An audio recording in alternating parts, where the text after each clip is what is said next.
Señoras y señores, sesión pública de la Real Academia de la Mar para proceder a la exposición de la conferencia Arranchado a son de mar, la vida a bordo de un buque de la Armada, a cargo del académico correspondiente, excelentísimo señor don José Luis Enrech de Acedo. Excelentísimas e ilustrísimas autoridades, señoras y señores, sean ustedes bienvenidos a este acto que hemos organizado gracias a los buenos oficios de la Asociación Española de Ingenieros Navales, a la cual una vez más reiteramos nuestro agradecimiento. Y ahora, sin más, paso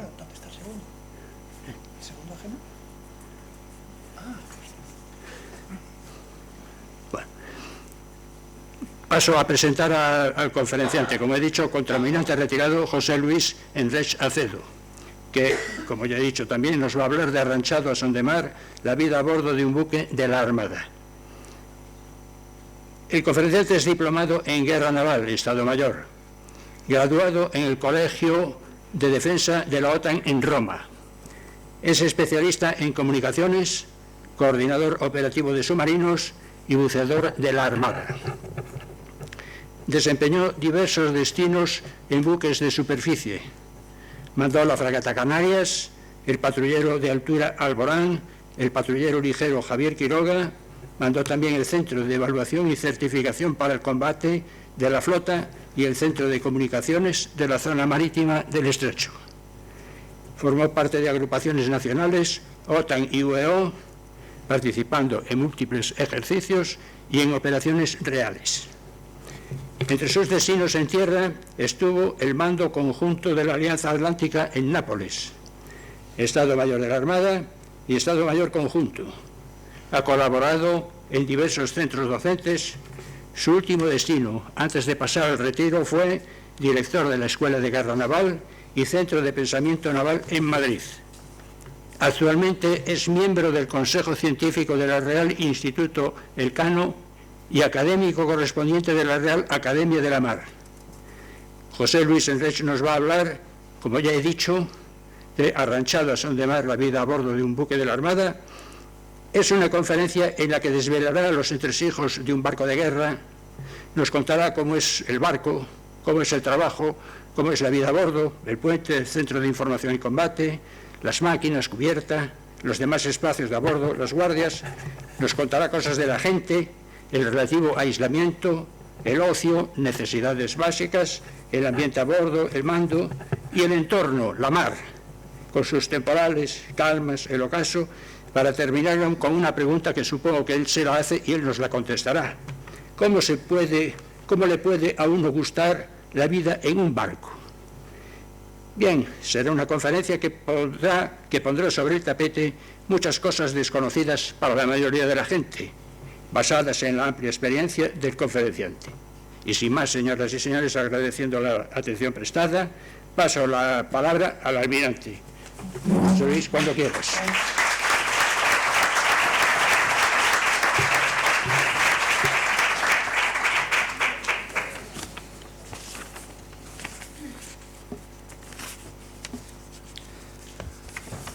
Bueno, muy buenas tardes a todos. Comandante, presidente y a todos amigos, almirante, por supuesto, y muchas gracias por asistir a esta conferencia sobre cómo se vive a bordo de un buque en la mar, que se titula Arranchado a son de mar, y esta mañana me han preguntado, el título, la primera frase está en gallego, ¿no? He dicho, no está en gallego.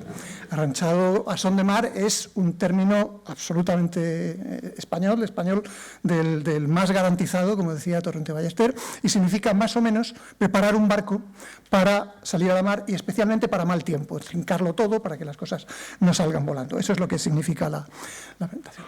Esta presentación tiene su origen en una presentación que dio Marcelino, el capitán navío Marcelino Fernández, que tal vez hayan visto, sobre cómo se vive en un barco en el siglo XVI. Es una presentación preciosa, que además está colgada en la web de la Real Academia, que tuvo 250.000 visualizaciones, lo cual es un disparate para el entorno de conferencias de estas cosas, y que contaba precisamente pues, cómo se vivía en un barco, en los tiempos de Magallanes y en los tiempos de Cristóbal Colón, la vida que llevaban, que como siempre nos a mí me ha hecho pensar muchas veces que esos eran marinos y nosotros somos completamente aficionados. Y esta presentación de Marcelino se juntó con otra inquietud mía, que tampoco es muy original, que es la sensación de tener un trabajo muy interesante, yo creo que muy importante, del que la gente no sabe absolutamente nada. O sea, lo que nosotros hacemos en los barcos es ignorado absolutamente por la mayor parte de la gente. No es, como digo, no es un sentimiento muy original, y lo he visto, por ejemplo, en una novela preciosa ahí que se llama El mar cruel, de Nicolas Montserrat. Cuando volvían de escoltar los convoyes del Atlántico Norte, el protagonista se encontraba con la incomprensión de la gente cuya vida, por supuesto, en tierra no se había parado y que no tenía ni idea de qué es lo que había ocurrido y qué es lo que estaban haciendo y la importancia que tenía. Entonces, estas dos ideas se juntaron en mi cabeza para precisamente, bueno, pues tratar de transmitirlo, porque esa sensación de incomprensión la he tenido continuamente. De hablar con amigos míos y que no sabían de lo que se estaba hablando. Yo con Gema, con mi mujer, he tenido muchas veces la frase de: es que tú no te puedes hacer una idea de lo que es trabajar en un barco. Y es que efectivamente es muy difícil hacerse una idea de lo que es trabajar en un barco si no lo conoces. Entonces, bueno, lo que pretendo es precisamente que sepan cómo es la vida en un barco. Y para empezar a hablar de la vida en un barco, pues yo creo que, por supuesto, lo primero es, podemos empezar hablando por un barco, hablando del barco. Pero cuando empecé a hablar del barco, lo que me vino a la mente, la pregunta que me vino a la mente fue: bueno, ¿y qué barco? Y como no soy, a pesar de que no soy gallego, porque yo he nacido en Estados Unidos, en Arizona, y aquí es de secano por completo, la respuesta es: ¿qué barco? Depende, porque hay muchos barcos. Incluso dentro de la misma armada es completamente distinto un tipo de barco u otro. La vida que se lleva es completamente distinta. Por ejemplo, si es un barco, un escolta mediano, como esa fragata, o un patrullero, ya hay bastantes diferencias.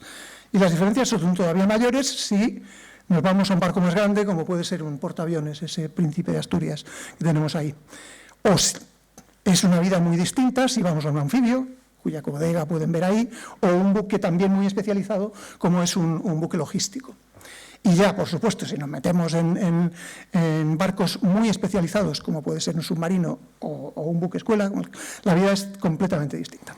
Entonces, a la hora de decidir qué tipo de barco era del que podía hablar, pensé, bueno, ¿cuál es el barco por antonomasia de la Armada? ¿Qué es un barco de guerra? Y si a un niño pequeño le dices, sobre todo si es hijo de marino, dibuja el barco de papá, dibujará algo probablemente como esto: unas líneas afiladas, un par de cañones, un radar. ¿Esto qué es? Esto es una escolta, una fragata, un destructor, que yo creo, los pilotos y los submarinistas a lo mejor no están del todo de acuerdo, pero esto es para mí el núcleo de la marina y el núcleo de los barcos de guerra, y es de lo que voy a hablar, sobre todo de este tipo de barcos, no únicamente, pero sobre todo de este tipo de barcos. Primero, porque creo que es el barco de guerra esencial, y luego porque además es el que conozco. O sea, yo he estado la mayor parte de mi vida en fragatas, en corbetas, y sin olvidar los patrulleros. También quiero advertir, antes de empezar a hablar de los barcos, que esto que les voy a contar es todo experiencia personal, por supuesto, como tiene que ser. La presentación me ha salido profundamente subjetiva. Porque, claro, Marcelino su conferencia era sobre la vida en un barco del siglo XVI. Yo tengo la ventaja respecto a Marcelino, aunque no tengo la habilidad ni el arte de Marcelino, pero tengo la ventaja de que yo puedo hablar en primera persona de lo que voy a contar. Y lo voy a aprovechar, voy a contar. Va a ser una conferencia muy personal, muy subjetiva, y además todo lo que van a ver presentado en la pantalla, prácticamente todo es mío, porque son o fotos mías, o acuarelas mías, o dibujos míos. Y cuando salgo yo, entonces no, entonces ya es que me lo han sacado otros. Pero lo que quiero decir, para poner las cosas en su sitio, es que la versión que yo voy a dar de la vida a bordo de un barco es profundamente personal y subjetiva. Pero yo no creo que eso sea malo, porque yo creo que le va a dar cierto encanto y cierto calor a la presentación. Bueno, pues un barco de guerra, el escolta, que como digo creo que es el barco de guerra por antonomasia, es un barco, es la navaja suiza de los barcos de la Armada. es el barco que puede hacer de todo. Es un barco muy complicado, tiene muchas misiones, puede tener guerra antiaérea, guerra antisubmarina, puede sonares, radares, puede hacer absolutamente de todo. Entonces es un barco pues, muy complejo. Comparado con otros barcos en los que se lleva una vida más sencilla, es un barco muy complejo. Y además de ser un barco muy complejo, es un barco en el que no se para. El ritmo de actividad de un escolta, estoy convencido de que es superior al de cualquier otro tipo de barco de la Armada, precisamente porque de esa complejidad te obliga a hacer muchísimas cosas, incluso en un tránsito tranquilo estás haciendo ejercicios porque nunca tienes tiempo suficiente para cubrir todas las áreas de actividad que tienen que llevar a bordo estos barcos. Como ejemplo, pueden ver ahí, esto es una fragata de la clase Santa María, que es la que mandé yo de capitán de fragata, la Canarias. Esto es una corbeta y esto es un patrullero, que un patrullero a fin de cuentas viene a ser como un escolta, es como un escolta pequeñito. Es complicado, sobre todo un escolta es complicado porque es técnicamente muy, muy complejo. Todo está escrito, como suele ocurrir en la Armada. En general se cumple, está lleno de libros de organización, tochos enormes, diciendo cómo es lo que se hace, qué cosas se hacen en un barco. Y luego todo eso se condensa en una actividad muy reglada, porque a bordo de un barco hay que reglarlo todo. Y esta organización se plasma diariamente en una cosa que se llama la orden, que es un documento que se edita todos los días, que te dice absolutamente todo lo que vas a hacer ese día. Lo firma el segundo, con la actividad te dice a qué régimen de guardias vas, qué ejercicios hay, a quién le toca entregar la lavandería y a quién le toca recogerla, quién tiene que pasar por la peluquería y quién tiene llamadas telefónicas por HF cuando toca. Bueno, sobre todo cuando había llamadas telefónicas, porque ahora mucho menos. De eso hablaré después. Es, como digo, una actividad muy intensa y no se para, y que además está regulada sobre todo por guardias. Porque evidentemente un barco de guerra, cuando está en la mar, un barco de guerra, dependiendo de su tamaño, pues puede tener distintas dotaciones. Una fragata puede tener 200 personas o un patrullero puede tener 45, en función del tamaño y la complejidad de lo que hacen. Pero todo el barco gira alrededor de ese número. Es decir, si una fragata tiene 200 personas, quiere decir que cuando todas las personas están ocupando un puesto clave en un barco, ese barco tiene su máxima capacidad. Ese es el punto de partida. Pero claro, como los barcos están en la mar días, semanas y a veces meses, no puedes tener a todo el mundo en su puesto. Entonces hay que generar un sistema de guardias. Y el sistema tradicional de guardias en la Armada, es sobre todo el que había cuando yo salí de la escuela, es las guardias de mar, que es dividir la dotación en 3 trozos, repartiendo, por supuesto, las especialidades, de manera que vas haciendo turnos. Hay 3 turnos de noche de 4 horas, que además tienen unos nombres preciosos: la prima, que es de las 8 de la noche a las 12, la media, que es de las 12 a las 4 de la mañana, y el alba, que es de las 4 de la mañana a las 8. Y luego durante el día hay 4 turnos de 3 horas en los que la dotación va rotando. Este es un sistema bastante razonable. Evidentemente se trabaja mucho, porque ya he dicho que un barco de guerra se trabaja mucho. Evidentemente son 24 horas, son 3 dotaciones, pues son como mínimo 8 horas al día, contando los fines de semana, porque en un barco cuando estás en la mar no hay sábados ni hay domingos, que son bastantes horas, si piensas en ellas en términos de lo que se trabaja en las oficinas. Pero a pesar de ello, este es un sistema bastante razonable, que además no es monótono, porque cuando se va pasando de un día a otro, un marinero o un oficial que tenga un día la prima, pues luego se levanta, se acuesta a las 12 de la noche, se levanta para montar el segundo cuartillo, descansa un rato y luego va rotando. Al cabo de 3 días, cada 3 días vas teniendo un régimen distinto en que tienes una guardia de noche, tienes 2 noches que puedes dormir 7 horas seguidas, que eso es muy de apreciar. Y además esto es compatible con mantenimientos, con ejercicios de rancho de combate, mantener el barco funcionando para que tenga que hacer lo que tenga que hacer. Es el sistema más habitual y yo creo que más razonable. Pero por alguna razón que a mí se me escapa, a finales de los 80 o a principios de los 90, yo creo que cuando entraron en servicio las fragatas de la Casa de Santa María, se puso de moda otro sistema, que es las vigilancias, que consiste en repartir la dotación, en vez de a 3 trozos, a 2 trozos de 6 horas, que son de 2 a 8, de 8 a 2, de 2 a 8 y de 8 a 2. Es un sistema mucho más duro, y que además es una paliza para la gente, incluso para el barco, porque al tener un sistema en el que siempre la gente está entrando y saliendo, tú ahí, esto ya no es compatible con andar haciendo ejercicios y tal. Si tienes a la gente trabajando 12 horas al día, el ratito que están descansando no puedes tocar un zafarrancho de combate, en el que tiene que estar toda la gente en su puesto, aunque haya comandantes que lo hagan. Yo he tratado de evitarlo siempre. Y luego además eso cansa muchísimo a la gente y además degrada al barco, porque no puedes limpiar bien, no puedes mantener bien. Es una situación que está prevista en la doctrina. Yo hace tiempo, cuando empezaron a hacerme ir a los guardias, pero esto es un disparate. La doctrina prevé esta situación para aquellas situaciones normalmente de guerra en las que estás en un peligro inminente, te pueden atacar en cualquier momento y como no puedes estar siempre en zafarrancho de combate con toda la gente en sus puestos, pues lo siguiente es tenerlos repartidos a 2 trozos. Pero como digo, es un sistema que en una situación no tan extrema, no es, desde mi punto de vista, es excesivamente duro para la gente y para el barco, a pesar de lo cual se ha popularizado mucho. Yo he intentado siempre no llevar a mis barcos las 2 vigilancias, pero como cuando yo mandé la fragata Canarias estaba a un poco más del 50% de la dotación, pues no tenía más remedio que llevarlos a 2 vigilancias porque no tenía gente para cubrir el barco. Pero es un sistema muy duro. A mí no me reconozco que no me gusta nada. Soy muy amante de las 3 vigilancias. Bueno, este es el sistema en el que el barco se reparte.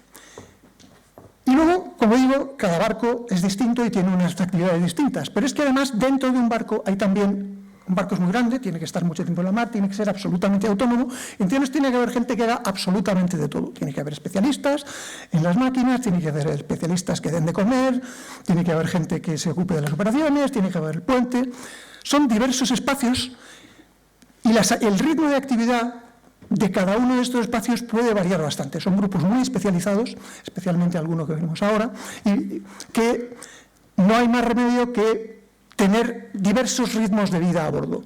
Por ejemplo, el jefe de operaciones, que es el que lleva las operaciones, sobre todo en operaciones reales, pues es una persona que va de culo todo el rato, es tremendo el ritmo que tiene que llevar, mientras que el habilitado, que es el que lleva los dineros y las comidas, pues en la mar tiene un ritmo bastante más relajado. O sea que incluso dentro del mismo barco hay ritmos y hay actividades francamente distintas. Entonces voy a pasar muy por encima en cada una de estas áreas para ver un poquito qué es lo que es en cada una de estas distintas zonas. Y voy a empezar por abajo, por las máquinas. El reino de máquinas es como un pequeño infierno, es una especie de Hades. Ahí hay una entrada que parece que hay llamas abajo, porque efectivamente en una cámara de máquinas, y sobre todo las antiguas con calderas, era un sitio terrible, lleno de ruido, lleno de calor. Es un trabajo absolutamente esencial, porque es los que proporcionan el flujo de vida al bardo, los que hacen que la hélice dé vueltas, los que hacen que haya alimentación en los equipos. Es absolutamente esencial y es muy técnico. Además, en entornos pues complicados, como puede ser esa cámara, esto es un motor que tiene que estar ahí con tus cascos. Otros entornos no son tan duros desde el punto de vista físico, pero son muy complicados técnicamente, como puede ser una central de máquinas y de electricidad. Y es un trabajo esencial y muy sacrificado. Y sobre todo, además, también es el reino de los responsables de la seguridad interior. La seguridad interior son los bomberos de los barcos.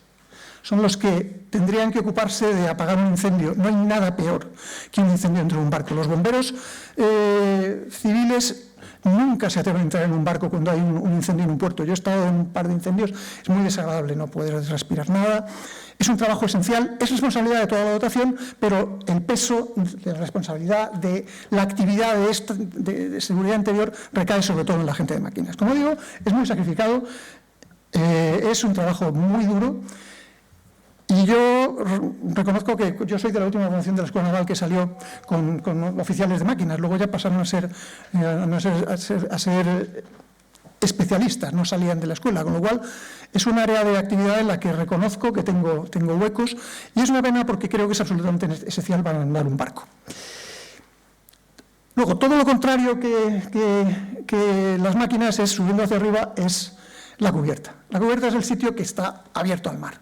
Es donde hay luz, es donde recibes raciones, es donde haces todo lo que hay que hacer afuera, como por ejemplo aquí, amarrarse una boya o hacer maniobras de petróleo para pasarse combustible o munición o personas con un cable. Es un trabajo mucho menos técnico, mucho más físico, en el que se trabaja mucho más a mano, entrando destachas, haciendo señales para no hablar por radio o atornillando cosas. Y, por supuesto, es el mundo también de esa entrañable figura de los barcos, que es el contramaestre, que es el que regula toda y manda toda esa actividad de cubierta, que es complicadísima. Es muy especializada también y muy complicada. Es otra parte, como digo, esencial de los barcos. Lo que pasa es que en todos los barcos, sean de guerra o sean mercantes, hay mecánicos y hay gente de maniobra, porque es inherente a un barco. Lo que hace que un barco de guerra sea realmente distinto es que el barco de guerra tiene armas, tiene misiles, tiene cañones, está para el combate, está para hacer la guerra. Y la guerra se hace sobre todo en este local, en un local que se llama el Centro de Información en Combate, CIC, que es, para entender un barco de guerra hay que entender sobre todo el CIC. El CIC es el local donde toda esa información tan compleja que he dicho que tiene un barco, radares, sonares, armamento, sensores, todo eso a través de satélites, sistemas de comunicaciones, sistemas visuales, todo eso se concentra en una sala parecida a esta. Esto es un CIC, hay que filtrar esa información, hay que priorizarla y pasársela al comandante masticada o al jefe de operaciones masticada para que se tomen decisiones. Es un entorno, como digo, muy complejo, con un exceso. Es facilísimo que la información te sature en un CIC. Aquí podemos, esta foto esto es el CIC de la fragata Canarias. Esto es un jefe de operaciones que probablemente está controlando un helicóptero con cascos. Y aparte de todo lo que tiene alrededor de circuitos, probablemente en ese casco tiene por la derecha un circuito interior, que le están hablando en español. Y en la izquierda tiene el circuito de comunicaciones con el barco inglés que hay enfrente, que le está hablando en inglés. Con lo cual, tiene que estar atendiendo a 7 cosas distintas. Es un entorno muy complejo, pero es, como digo, es probablemente el más característico de un buque de la Armada. Y además, tienen que estar otras cosas. Aquí, por ejemplo, con esa carta están ayudando a la navegación. Es un entorno, como digo, ruidoso, muy intenso. Los CICs de ahora son menos oscuros que estos, porque las pantallas son más luminosas, y luego es un sitio donde hace un frío tremendo, porque los equipos tienen que estar refrigerados para no estropearse. Ese de ahí que no se ve apenas, con jersey y guantes y tal, soy yo. Esa máscara que llevo no es para protegerme del calor, sino es para protegerme de los fogonazos en caso de un impacto de misil, que es una cosa que aprendieron los ingleses en la guerra de las Malvinas, que un impacto de misil generaba una onda de calor que no te mataba, pero si estabas descubierto te dejaba la cara y las manos como eso, y podía salir ardiendo, y por eso es por lo que ahora se llevan ese tipo de protección. Como digo, este es el corazón de un barco de guerra, y al final, pues como es un barco de guerra, las cosas que hacen los barcos de guerra son estas. No siempre a la gente le gusta hablar de esto, pero el producto último de lo que se hace en un CIC es toda esa información, al final, convertirla en lanzamientos de armas. Esto que ven es un lanzamiento de un estándar, un misil antiaéreo. Es un misil antiaéreo doble, que hecho en las Canarias. Este misil es un misil antiaéreo, como digo, que es para sobre barcos, sobre aviones, y me dijeron en la escuela que no era muy útil contra barcos, pero estos dos lanzamientos que han visto los hicimos en las Canarias sobre un barco y lo hundimos. Esa es la foto del impacto contra el barco. Y el barco en cuestión era un aljibe, no me acuerdo del nombre, era un aljibe, un barco que ya estaba retirado del servicio, que repartía agua en los peñones en Ceuta y Melilla, y al que yo había dado escolta de alférez de navío cuando estaba segundo en el Bonifaz. Y 20 años más tarde acabé lanzándole 2 misiles y se hundió como una piedra. Y luego está el puente, que yo reconozco que es el lugar favorito de a pesar de que el sitio típico de los barcos de guerra es el CIC, a mí me encanta el puente. El puente es el sitio de los marinos y el CIC es el sitio de los marinos de guerra. Y yo he pasado mucho más tiempo en un CIC que en un puente, pero reconozco que el puente es un sitio, es donde tú sientes que eres más marino, es un sitio abierto, donde ves la mar cambiar, ves el sol ponerse, ver el sol salir. llevas el barco de un sitio a otro. El puente es donde se gobierna el barco, físicamente, donde metes velocidad, donde metes caña, procurando seguir esas normas básicas que hay de la sonda siempre mayor que la carta y no coincidir con otro barco en el espacio y en el tiempo, que traducido al castellano es no te choques con otro barco y no te choques con tierra o con un bajo. Es un entorno luminoso, es un entorno abierto, a diferencia del CIC, es mucho más tranquilo. De noche es profundamente oscuro, porque para no perder la luz de la visión nocturna tienes que reducir la iluminación al mínimo. Y es donde en el que se navega, es donde llevas un barco pues, del punto A al punto B, con montones de ayudas, como pueden ser los radares, por supuesto, o estas máquinas que tenemos ahora, la WECDIS, que integra el radar, la presentación de AIS que te dice la identificación del barco, la carta electrónica, con lo cual, como te descuides, los oficiales de guardia manejan el barco mirando la AIS y no se asoman a mirar por los postillos, hay que tener cuidado. Y luego el ritmo de trabajo de un CIC en general es mucho más, de un puente es más tranquilo que el de un CIC, con lo cual uno puede dedicarse a admirar los seres con los que compartimos la mar, como las aves marinas o los cetáceos. Yo siempre en el puente tenía mi libro de identificación de cetáceos y mi libro de identificación de aves, identificadores de estrellas también, aunque ya el sextante la verdad es que no se utiliza casi nada. O es un sitio en el que, bueno, el oficial de guardia o el comandante de la guardia pueden escribir chistes o hacer gracietas poniéndolos en los cristales. Como digo, este es el sitio en el que yo me considero más marino, aunque haya pasado mucho más tiempo en un CIC. Y luego, para terminar este repaso de los espacios del barco, hay actividades que no requieren un especialista, pero sí que requieres gente a bordo que las pueda hacer. Normalmente es gente de esa dotación que además tiene una aptitud especial. Una es el buceo, que es esencial, porque si no tienes buceadores, una cosa que es una tontería, una red en la hélice o una aspiración de refrigeración tapada por un plástico, te puede enviar para puerto. Otro es el trozo de visita y registro, que es para cuando hacemos inspecciones a otros barcos, que es gente del barco que además recibe un adiestramiento como infantes de marina. A veces llamamos infantes de marina, pero todo barco de guerra tiene un trozo de visita y registro especializado en hacer visitas a mercantes y más o menos en pegar patadas a las puertas en los mercantes y esas cosas. Y otro trabajo también muy especializado es el de la cubierta de vuelo, en los barcos con cubierta de vuelo, que son los que se ocupan de traer los helicópteros, que es un elemento esencial para la capacidad de un barco, trincarlo a bordo y demás. Como digo, lo que pasa es que esto no es un trabajo permanente, sino que se hace solamente cuando hace falta. Bueno, pues más o menos estas son las cosas que se hacen en un barco. Pero al final del día, el barco es la caja donde está la gente metida y lo importante, como siempre en esto y como en todo en la vida, es la gente. Al final, el elemento esencial de un barco de guerra y de cualquier otra cosa es la gente. Esa es la dotación de la Canarias en el año 2006, cuando la mandaba yo. Y la gente es el elemento que tienes que tener, con el que tienes que tener más cuidado porque es el más valioso. Entonces, lo primero que hay que hacer es tratar de que la gente esté bien. Hay que generar un buen ambiente de trabajo. Luego hablaré un poco más de eso. Ya sea en una cámara de marinería o una cámara de oficiales, que están todos riéndose porque estábamos haciendo un bingo a través del circuito cerrado de televisión cuando estábamos en las maniobras en el Pacífico.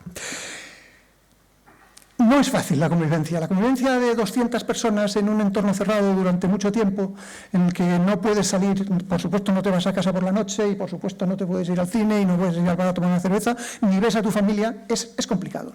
Y es una de las labores más importantes que hay aparte de las operativas. Y a esto sobre todo hay que sumar, y para mí era lo más duro, sobre todo en mis primeros años en los barcos, el relativo aislamiento. Tú salías a la mar y perdías el contacto con tu casa y con tu familia, que eso era francamente duro. El contacto que teníamos durante todos mis primeros barcos eran las llamadas telefónicas en HF, que en HF, que es un sistema diabólico, establecías comunicación con la estación radio de Madrid, la estación radio de Madrid te conmutaba con la línea telefónica y más o menos, pues cada persona cada semana tenía 3 o 4 minutos para hablar con su casa. Esa era la situación. Te enterabas de lo que pasaba en el mundo por un resumen de teletipo que nos pasaba el Ministerio de Asuntos Exteriores. Para mí era mucho más duro que el régimen, las horas de trabajo o el movimiento. Era la ausencia y el estar fuera de casa. Tan es así que en julio de 1989 mi mujer tuvo a mi hija Laura por cesárea y yo la tuve por radiodifusión. esta es la nota que me pasaron de Madrid para José Luis Enrech, señora, yo leo satisfactoriamente una niña, personalizada y humanizada por el enhorabuena de mi comandante. Estas eran las condiciones de los barcos durante la primera mitad de mi vida navegando. Pero a partir de cuando llegué a la fragata Canarias me encontré con un elemento nuevo que cambió por completo esto, que es esta bola que ven aquí. Esto es una bola de satélite.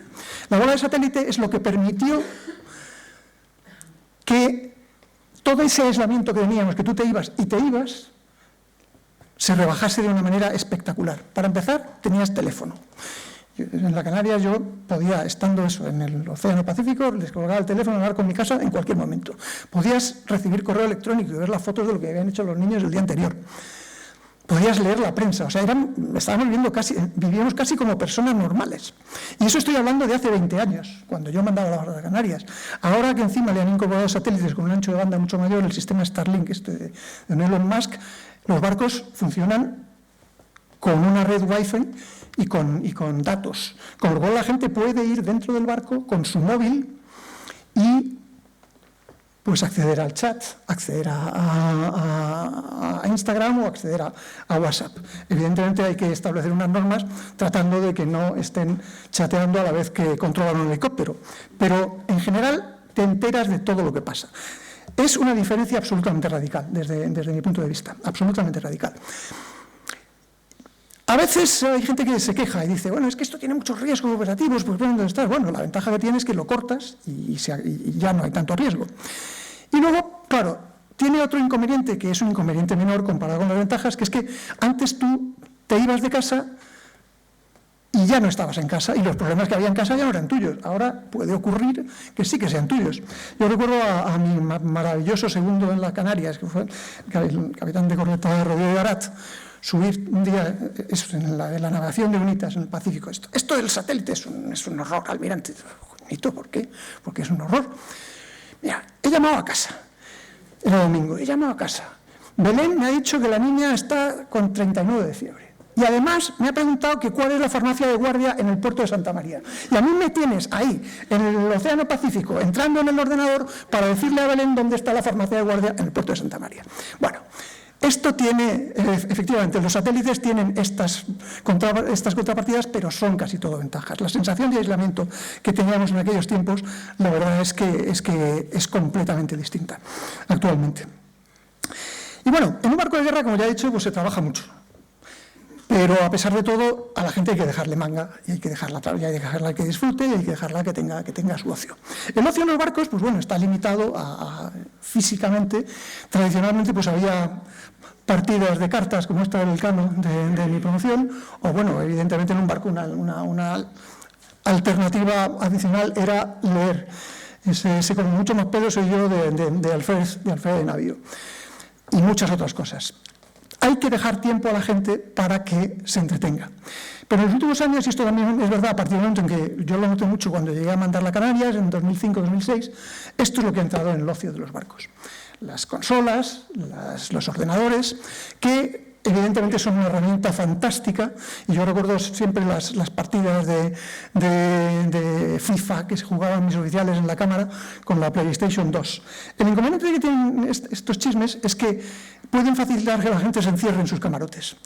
Y eso va en contra del ambiente de trabajo que hay que generar, esa cámara que decía antes que hay que generar, y hay que tratar de llevar un equilibrio entre una cosa y otra. Pero en general, ahora, y sobre todo con todas las comunicaciones y todos estos chismes, el tiempo que tienes libre es un tiempo que se puede aprovechar muy bien.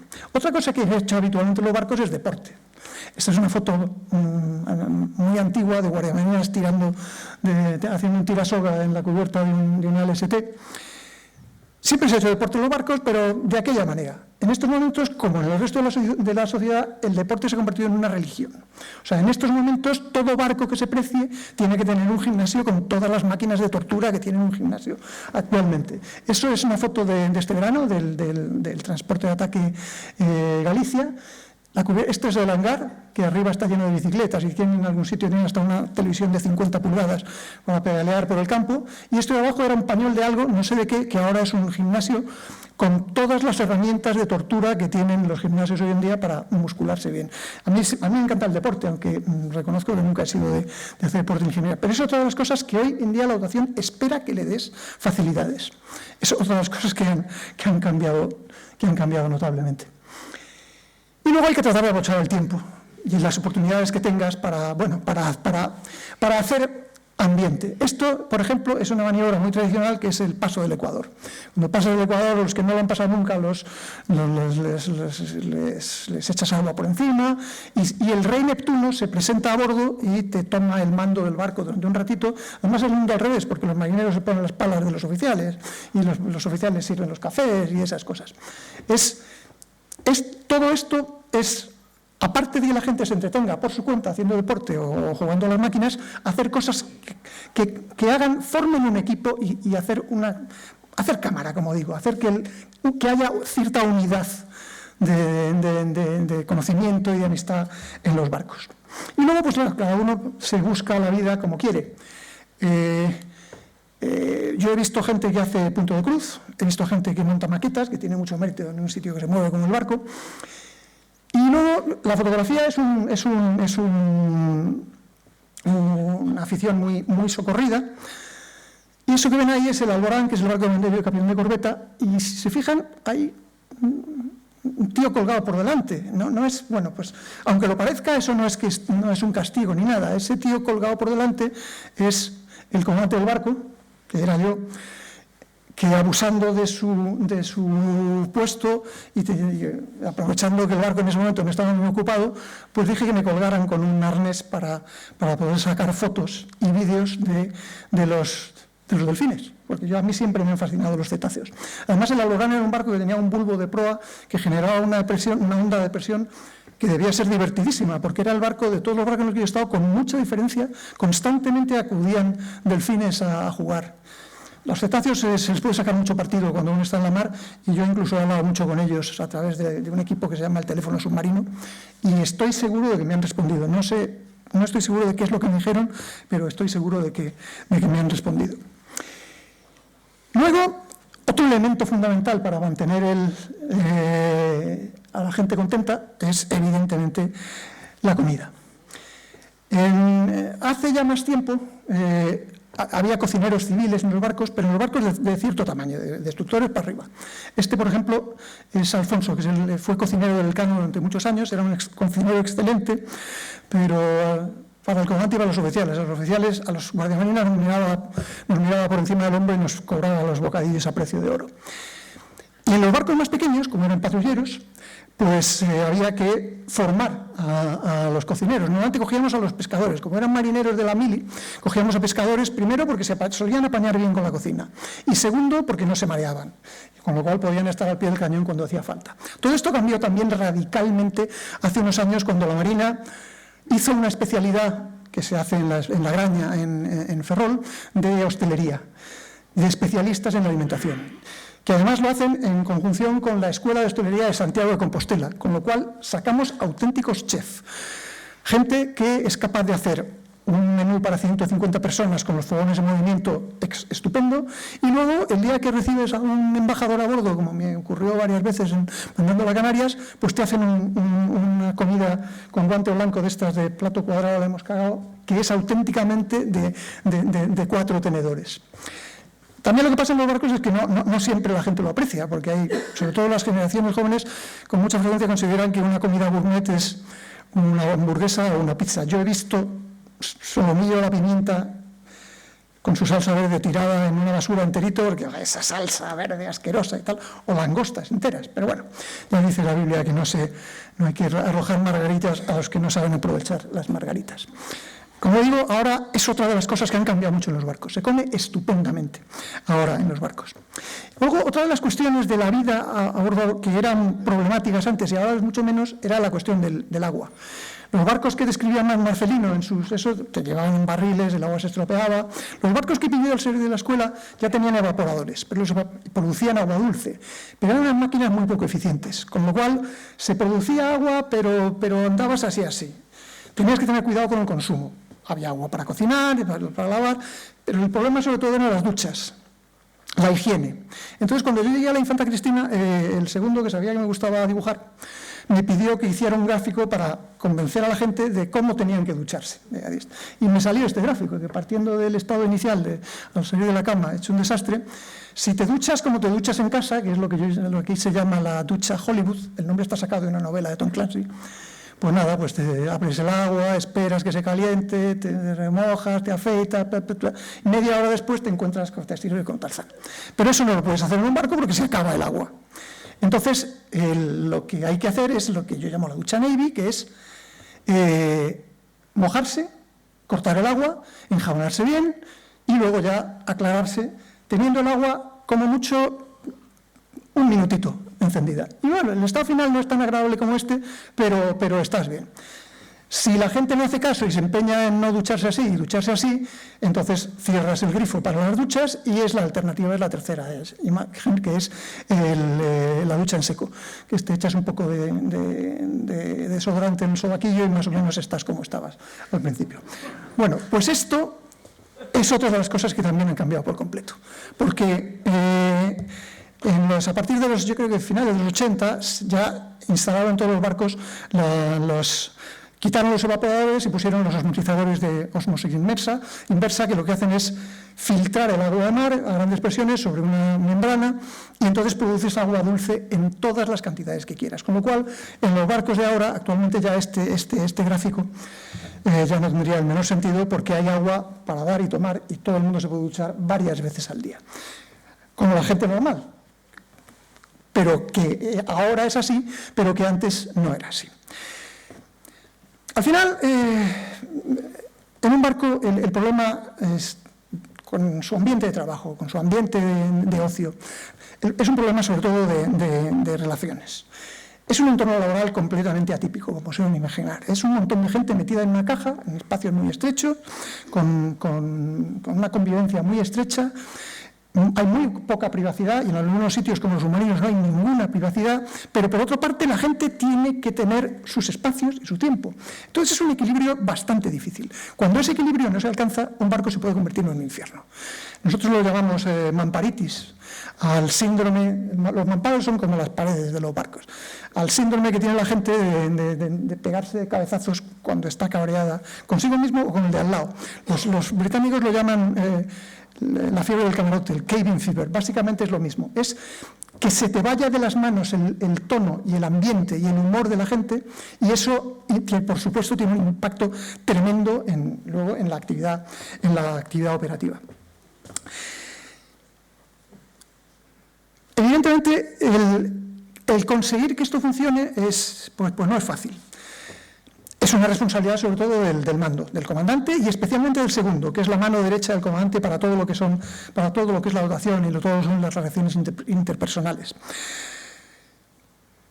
Y yo he defendido siempre que es tan importante como la misión operativa. O sea, no es menos importante que el rendimiento del barco.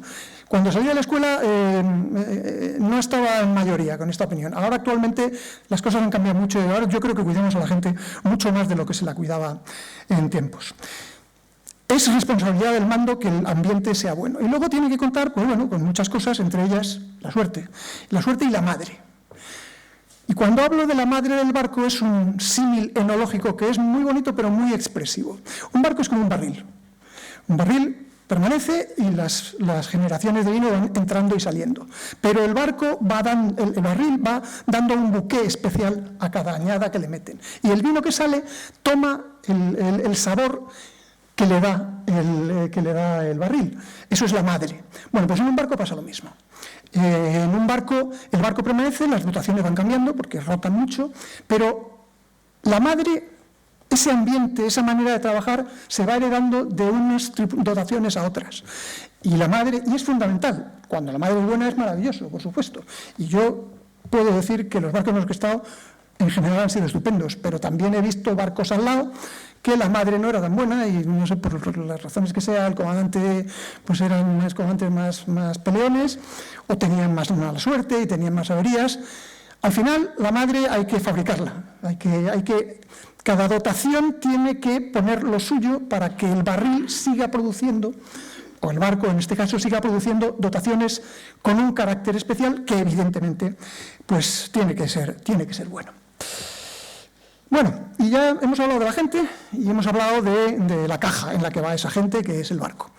Y nos queda hablar, por supuesto, de el otro elemento que es absolutamente determinante, que es dónde se mueve esa gente en esa caja, que es el entorno, que es la mar. Aquí estamos en la Academia de la Mar, y en la Academia de la Mar pues se ha dicho de todo sobre la mar. O sea, todas esas cosas que se pueden decir de la mar. La mar es bella y es terrible y es un amante y es cruel y esto es como los test de todas las anteriores son ciertas. O sea, la mar es todas esas cosas a la vez. Pero la mar, sobre todo, lo que es inmensa. La característica fundamental de la mar es que es enorme. Y además es un entorno que no es el entorno para el que nosotros estamos diseñados. Es un entorno que es razonablemente hostil. Es una hostilidad bastante impersonal, pero es un entorno hostil, bueno, impersonal. En el Mediterráneo yo a veces he tenido la sensación de que la tenía tomada conmigo el mar, pero eso me ha pasado en el Mediterráneo, en el Atlántico no. Pero en general es un ambiente hostil al que le tienes que tener muchísimo respeto. Sobre todo por la meteorología, evidentemente. Entran más factores, pero sobre todo la meteorología. Y la meteorología tiene que preocuparte en función inversamente proporcional a tu barco. Cuanto más pequeño sea tu barco, más tienes que preocuparte por el tiempo que hace, porque es lo que va a definir lo que puedes hacer y lo que no puedes hacer. La gente se cree que los marinos en general se pasan la vida metidos en temporales, y esto no es exactamente así. Pero un temporal, pues no sé, a lo mejor es un 5% del tiempo que pasamos. Ahora, eso sí, cuando hay un temporal, las situaciones en el barco cambian completamente. Condiciona por completo la vida a bordo. Y como digo, sobre todo, cuanto más pequeño es el barco, más la condiciona. Yo he tenido mi buena cuota de barcos pequeños, y estas fotos que ven aquí son del barco donde el teniente navío, el Javier Quiroga. Estas fotos me las sacó un helicóptero de la Secretaría General de Pesca con el que estaba colaborando. Yo debo ser ese punto amarillo de ahí. Este es un barco, los barcos de guerra son barcos muy sólidos, con mucha potencia, diseñados para ir para velocidad y para el combate, muy bien compartimentados, pero, claro, de líneas muy afiladas. Estos barcos, este barco en concreto, por ejemplo, está diseñado por los alemanes para el mar Báltico, con mares mucho más cortas y no tan elevadas. Entonces, cuando tú metes a un barco pequeño en el océano Atlántico, por ejemplo, pues es como poner a un Ferrari a correr el París-Dakar. Es una muy mala idea. Entonces, como pueden ver, un barco de estos con mala mar casi pasa a ser un submarino, porque es que hay zonas que dejas de verlo. Y hay que tener mucho cuidado porque puedes dañar la dotación y luego dañar al barco, tener averías muy graves o perder gente. Al día siguiente de esta navegación me llamaron para decirme que esto, que es el mantelete de este montaje, que una ola lo había doblado. Y fui a verlo y dije, que vaya birria de material. Intenté recuperarlo, era acero de 3 milímetros, eso no hay quien lo movía. O sea, la ola lo había roto como si fuera de papel. Esto es lo que hay que mentalizar mucho a la gente, porque además en este tipo de barcos siempre hay un gracioso que sale a sacar fotos. No estoy hablando del caso mío. Un marinero que se despista porque tiene que ir a hacer algo y las posibilidades de perder a un tío cuando estás metido en un temporal como este, en un barco pequeño, son enormes. Pero es que esto no ocurre solamente con los barcos pequeños. Un barco grande, diseñado para malas mares, como era el Alborán, que es un casco redondo y de pesquero, esto es el Alborán tratando de llegar a Azores antes de que pasara un huracán que llamaba Ernesto, que nos pilló en tránsito hacia la zona. Esta es la prueba del barco, que debe estar a unos 7 metros de altura.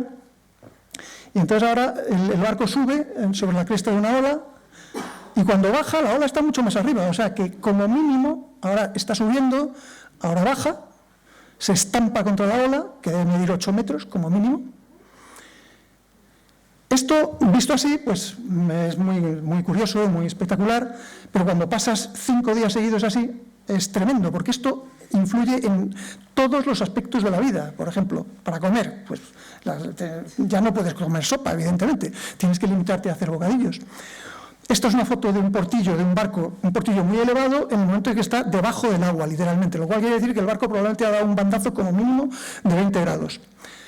Y este vídeo, que es también de Alborán, es conmigo sentado en la mesa de cartas y moviéndome de un lado a otro simplemente con los bandazos de 15 grados a banda y banda que está el barco. Esto así, visto, el otro suena muy impresionante, esto suena muy gracioso, pero esto cuando se prolonga durante 7 días, puedo garantizar que es completamente agotador.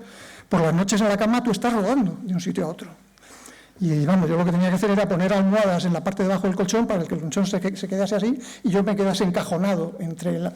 Porque si no, no puedes dormir. Estas situaciones, cuando se prolongan, a lo que te llevan es prácticamente al final, es que no sabes ni cómo te llamas. Pero bueno, como he dicho, esto es una parte del tiempo, pero no es todo el tiempo, afortunadamente. Hay etapas en las que la mar te trata mejor, con mucha más tranquilidad, y es en las que tú puedes disfrutar más de lo que haces, que son las calmas. Esto, por ejemplo, es un patrullero de la clase, bueno, es el Cadarso. La ha sacado yo era segundo de uno igual que sí, está sacada desde el Bonifaz. Estos son momentos en los que tú los ves y disfrutas. Dices, te sientes mucho más marino cuando estás metido en un temporal. Yo recuerdo un compañero mío, de los que no navegaban, que con un vídeo de estos que circuló con barcos que daban dadas, puso como comentario, ¡qué envidia! Bueno, cuando yo estaba en una de esas, de las olas que he visto ahí, me hubiera gustado estar en cualquier sitio menos en ese sitio. Él decía que envidia porque no había navegado nada, realmente es que además es que no era marino. En esto, cuando hace un tiempo es cuando puedes disfrutar, o por lo menos llevar una vida normal. Y ojo, porque cuando hace buen tiempo es cuando hay niebla. Y la niebla pues, puede ser también muy desagradable. Si te ocurre, como me ocurrió a mí mandando el Quiroga, que estuve más de 2 meses sin radar. Y entonces, aunque traté de evitar las situaciones de riesgo, pues hubo 2 o 3 veces en las que me encontré metido en niebla, con visibilidad de 50 yardas y sin radar. Y un barco que la velocidad mínima que daba eran 12 nudos. Nunca he pasado más miedo en mi vida, nunca, ni con temporales, ni de noche, ni nada.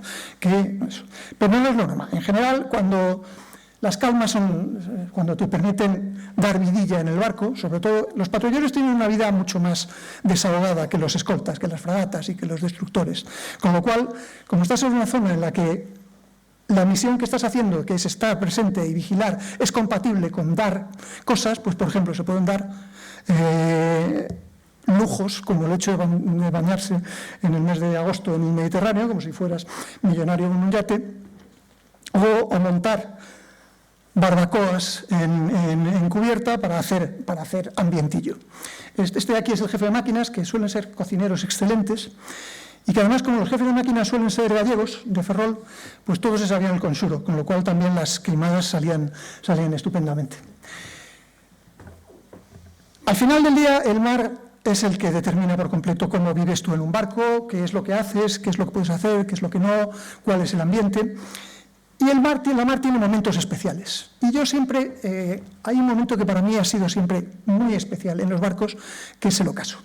Yo incluso cuando estaba en el CICE, yo procuraba subir siempre al puente a ver el ocaso, que está perfectamente tabulado, sabes a qué hora se va a poner el sol.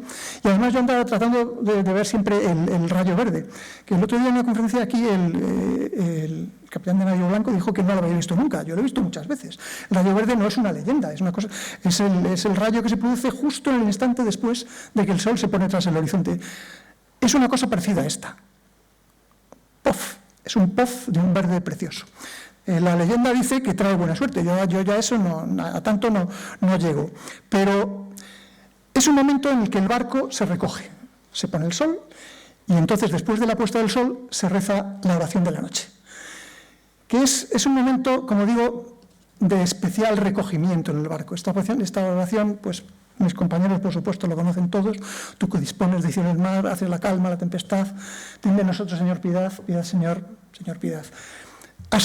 Yo creo que hasta los descreídos era un momento en que veían las cosas de otra manera. Y después de rezar la oración por los altavoces generales, se le dan las buenas noches a la dotación. Se lee esto, dotación, buenas noches. Y después de ese momento, había uno de los momentos que a mí siempre me han encantado de los barcos, una tradición que no sé de dónde viene, que es que el más moderno de cada compartimento le da las buenas noches al más antiguo. Si estás en un puente y está el comandante en el puente, que yo procuraba estar, pues el timonel, si era el más moderno, o el oficial de guardia me daba buena noche, comandante, y yo le daba las buenas noches.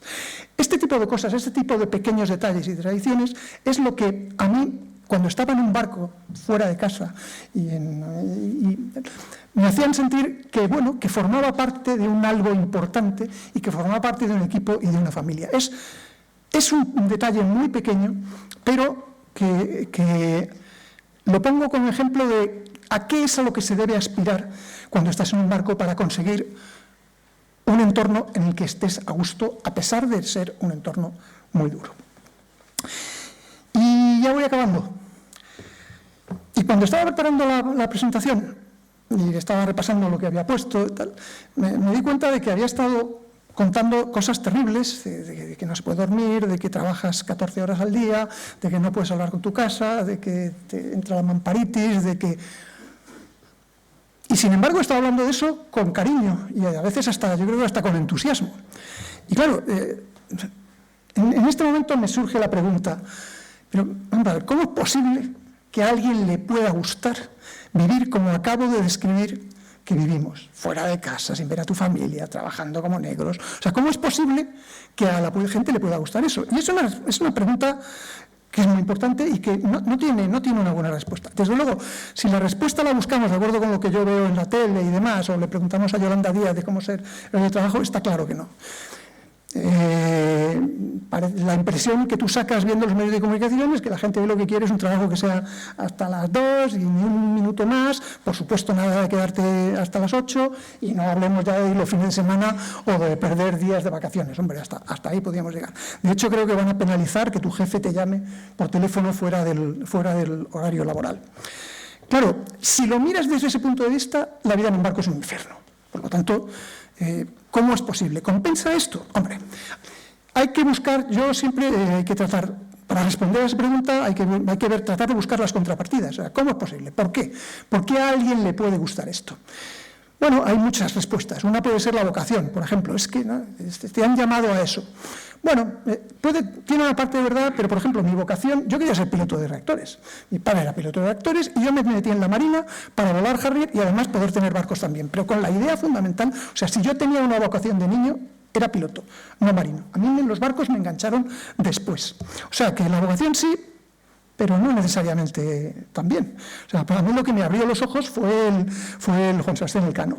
Y luego, cuando intenté ser piloto, los americanos, la US Navy, que es la que nos hace el recibimiento médico, me encontró un defecto de estereoscopía y no me dejaron ser piloto. Pero para entonces ya le había cogido el tranquillo a los barcos y no me dolió tanto como hubiera creído. Esa es una respuesta. Otra puede ser la edad. Yo soy un boomer temprano, tengo 67 años, y yo crecí en un entorno en el que me enseñaron una serie de cosas, de compromiso con el trabajo, de esfuerzo, que yo creo que está bastante menos en boga hoy en día. Eso de comprometerte con tu trabajo no es exactamente lo que uno encuentra cuando hablas, sobre todo con gente más joven. Por eso digo que esta actitud es más normal en gente de mi generación, en compañeros míos, que yo creo que la sentimos todos, es menos normal en otros entornos y con otras edades. Eso puede ser otra explicación. Luego también es verdad que la vida en los barcos, con todos sus sacrificios, te da un montón de compensaciones. O sea, yo he disfrutado mucho. Y a mí la vida en los barcos durante los 18 años que he estado embarcado y los 2000 días de mar que he hecho, pues he tenido experiencias que la mayor parte de la gente solamente ve en las películas. Yo he buceado con delfines en el Mar Rojo y con tiburones en el Pacífico y he surfeado 2 huracanes, he bajado con un submarino a 300 metros y hace crack, crack. O sea, he hecho cosas y he visto cosas que la mayor parte de la gente no ve, pero he pagado un precio tremendo por ello. Es decir, el sacrificio personal que uno tiene que hacer para tener esas experiencias es tremendo. En esfuerzo, en trabajo, en dedicación y sobre todo en familia. O sea, yo me he perdido muchísimas cosas de mi familia, como ya se ha visto ahí, entre ellas el nacimiento de mi hija. Y es una cosa pues que, a pesar de que no lamento en absoluto lo que he hecho, sí siempre me dolerá no haber estado en casa en ciertos momentos. Entonces, al final, la pregunta es esa. ¿Compensa todas esas cosas que he descrito, que son ventajas, con los sacrificios tremendos a los que tenemos que estar sometidos para llevar esta profesión? Yo no lo sé. Es una pregunta que no tiene una respuesta racional. Por eso esta conclusión mía no es muy lógica, es más bien ilógica. Porque la respuesta que te sale si estás aplicando criterios lógicos compensa. La respuesta lógica que te sale es no. Y sin embargo mi respuesta personal es sí. Pero no espero que sea una respuesta lógica. Y por supuesto no espero convencer a nadie de esto, porque esta presentación, yo cuando se la propuse a Marcelino, mi intención era darles a conocer cómo se vive en un barco. No era en absoluto convencer a nadie de que se aliste en la Marina, entre otras cosas porque mi impresión es que el perfil sociológico de la audiencia no es exactamente el de la audiencia para captación que tiene la Armada en estos momentos. Pero, como digo, por eso pues no me importa realmente no haber convencido a nadie. Al final, como digo, la respuesta la tiene que tener cada uno, no a todo el mundo le va a servir. Y yo, desde luego, esta no es una profesión que yo recomendaría a la ligera. Como sabe, pues por ejemplo, mi hijo Jaime, y él sabe de lo que estoy hablando. O sea, yo no recomiendo a nadie que se meta en la Marina, a pesar de que yo hablo estupendamente de mi experiencia en la mar. ¿Esto es razonable? Yo no sé si es razonable y como digo, no me importa que no lo sea. En cualquier caso, yo ahora miro hacia atrás y yo creo que no habría hecho otra cosa. En esta vida se dice que las dos decisiones más importantes que uno toma en su vida son tu trabajo, qué haces y con quién vives. Yo creo que volvería a ser marino y desde luego volvería a casarme con Gema. Pero es mi respuesta. Y cada uno tiene que dar una respuesta distinta y, por supuesto, pues yo soy muy consciente de que este tipo de vida hoy en día puede no ser atractiva y, de hecho, estamos teniendo problemas para reclutar a la gente que necesitamos porque no hay mucha gente hoy en día que esté dispuesta a pagar ese precio que hay que pagar. Y luego entra a la hora.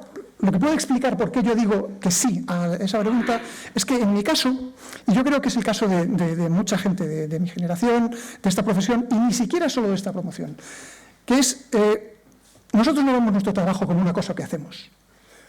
No es lo que hacemos, es lo que somos. O sea, el trabajo forma parte de nuestra vida. Yo creo que los médicos, por ejemplo, o los pilotos, tienen esa misma sensación. Se miran a sí mismos y digo, ¿tú qué eres? Yo soy médico. Bueno, pues yo me miro a mí mismo y ¿tú qué eres? Yo soy marino. Entonces, esa actitud es la que también puede ayudar a comprender que el hecho de que estemos dispuestos a aceptar. Con lo cual, al final, y ya para terminar, pues en este arranchado general de mi vida que yo he hecho, para bien o para mal, yo no tengo quejas, pero como digo, puede no ser la respuesta ni la actividad que le sirvan a los demás. Pero insisto, mi propósito hoy era contarles cómo es, no convencerles de que se alisten en la Marina. Y por lo tanto, si he conseguido que conozcan un poco qué es lo que hacemos, que lo valoren, porque es un esfuerzo tremendo. Y además, no hay que perder de vista nunca que esto se hace por ustedes. O sea, esto lo que hacemos nosotros se hace por España, por nuestro país y por la seguridad de todos los españoles. No está pagado, desde luego, y los sacrificios que te impone son inmensos. Pero a pesar de todo, si se cumplen una serie de circunstancias y tiene suerte, como yo creo que la he tenido, pues al final ese arranchado general de la vida, pues yo no cambiaría lo que he hecho. Y con esto termino. Y tenemos, yo creo que 10 minutos para que me hagan preguntas incluso impertinentes, como me dijo José Ramón cuando me dijo si se podían hacer preguntas inoportunas. Por supuesto que sí, para aclarar cualquier duda o curiosidad que les haya podido suscitar esta conferencia. Ahora estoy a su disposición.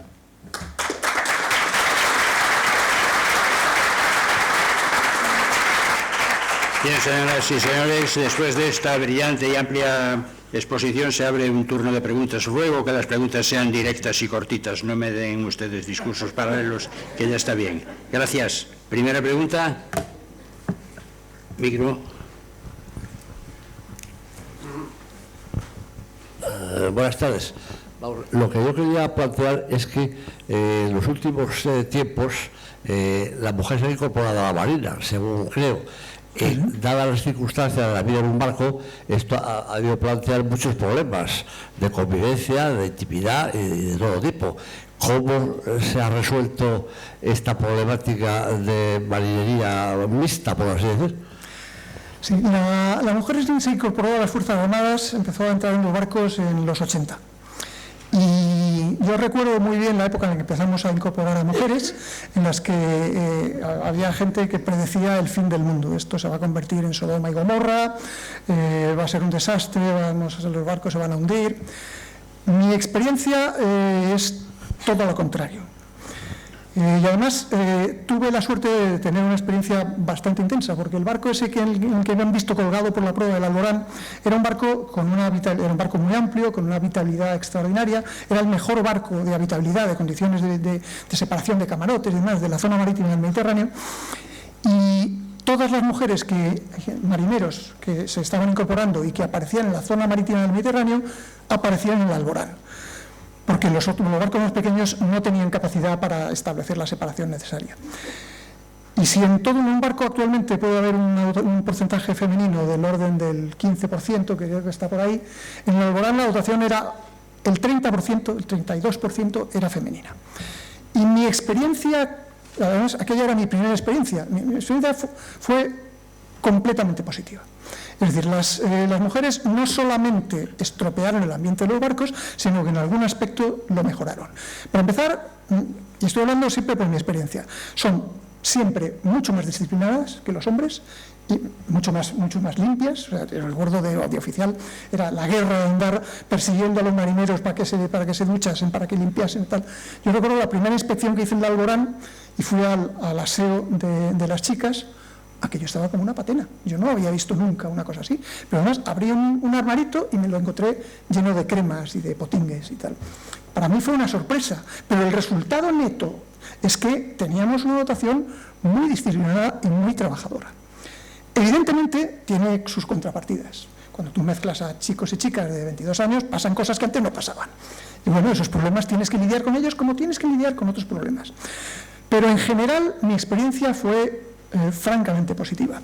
Hombre, hay veces, recuerdo, una marinero aproximadamente de esta estatura, y que debía pesar 40 kilos, que era de maniobra, de cubierta. Cuando la veía entrando de estacha, a mí me moría de ganas de decirle, deja, que lo hago yo. Porque efectivamente hay algunos trabajos que requieren peso y músculo que a lo mejor alguna mujer no está preparada. Pero en cambio en ese mismo barco tenía un cabo primero de maniobra que era de Ferrol, que medía unos 75 y que llevaba a los marineros así. Era de los mejores contramaestres que he tenido en mi vida. O sea que la respuesta, efectivamente, hay problemas que antes no había, pero en general la integración de las mujeres en las dotaciones de los barcos ha sido excelente, excelente. ¿Otra pregunta?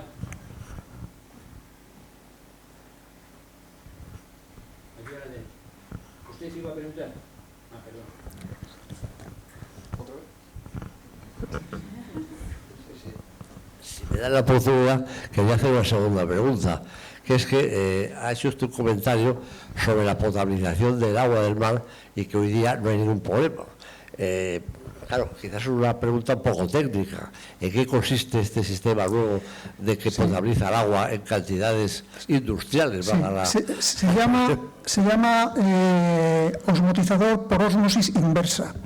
Y es básicamente una membrana en la que tú proyectas agua de mar a muchísima presión y entonces por ósmosis, por un lado sale agua dulce y por otro lado se quedan los residuos de sal. Y ese agua dulce es agua ya absolutamente potable. Antes, cuando lo hacías con evaporación, producías muy poca agua y además para producir esa poca agua tenías que consumir mucho combustible, con lo cual las gallinas que entran por las que salen. En cambio ahora tú produces grandes cantidades de agua con un consumo mínimo, con un consumo eléctrico mínimo, con lo cual prácticamente no hay problemas de suministro de agua para nada, para duchas, para lavandería, para cocinar, no hay problemas en absoluto en los barcos de ahora. Y es gracias a los osmotizadores. Una última pregunta.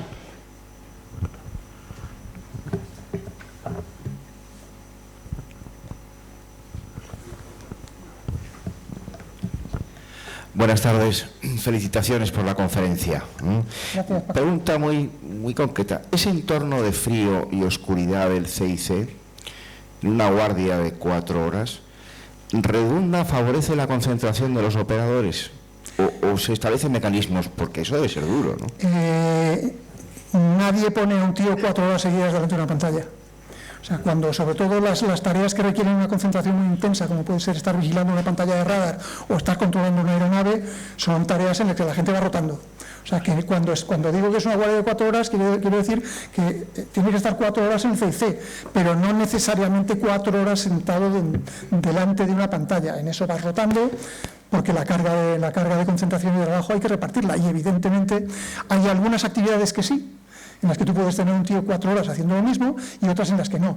En el puente los timoneles se relevan cada 15 minutos, por ejemplo, y los serviolas, y entonces sale de la caña y pasa a ser serviola.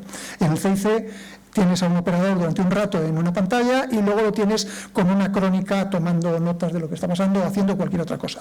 Se gradúa el esfuerzo, evidentemente, para no machacar a un tío y que pierda la concentración. Eso ya depende de cada sistema y de cada barco, pero por supuesto que no se somete a la gente a esfuerzos como ese, que a lo que nos llevarían es al desastre, por supuesto. Pero yo me refería también si el entorno de oscuridad y frío se está intentando atenuar en los nuevos diseños.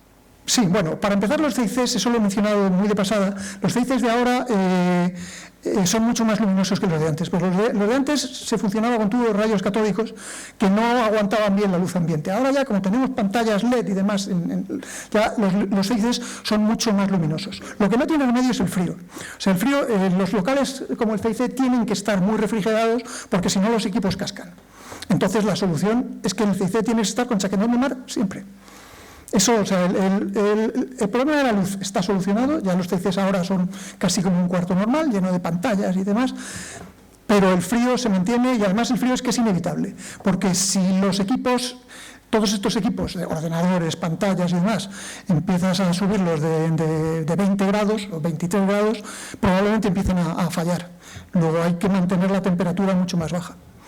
Eso no tiene remedio. Lo que hay que hacer es abrigarse para ir al CIC. Gracias. Bueno, señoras y señores, vamos a terminar. Si queda alguna pregunta se la pueden hacer después tomándonos una copa. En nombre de la Real Academia de la Mar expreso nuestro agradecimiento al Instituto de la Ingeniería de España, que gracias a la gestión de la Asociación de Ingenieros Navales y Oceánicos de España hace viable poder utilizar este salón para nuestras actividades, así como a las dignísimas autoridades, señores académicos, invitados y demás público asistente, su presencia en esta presentación que damos por concluida, rogándoles nos acompañen en la colación de hermandad que se servirá a continuación. Señoras y señores, se levanta la sesión.